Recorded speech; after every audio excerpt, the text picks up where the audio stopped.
My name is Lynn Hennighausen, and I'm the president of Davidson Lifeline. My name is Leslie Willis, and I am the treasurer for the Davidson Lifeline Executive Board. In 2012, when our town experienced 5 suicides, everyone was afraid. Parents were afraid, kids were afraid, school leaders were afraid.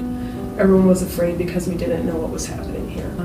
When we started to recognize what this was, there were a number of us who said, we can't just sit and not do anything any longer. We don't know what we're going to do, but we got to do something. Stories are huge because even though I might not be experiencing any of it now, those stories help me for the future.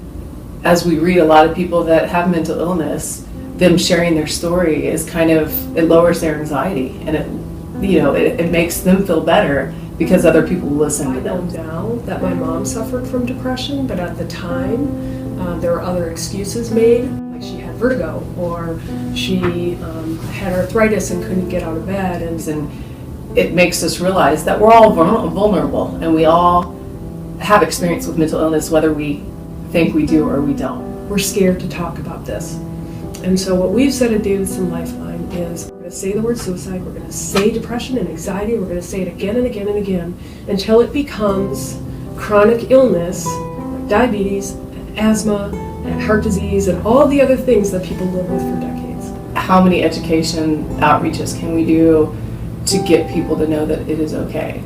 Start talking about mental health like you talk about cancer. I've heard it said that, the casseroles come when someone has cancer. There's no casserole for the person who was just released from the behavioral health hospital. And that needs to change. Let's go out there. Let's break the stigma.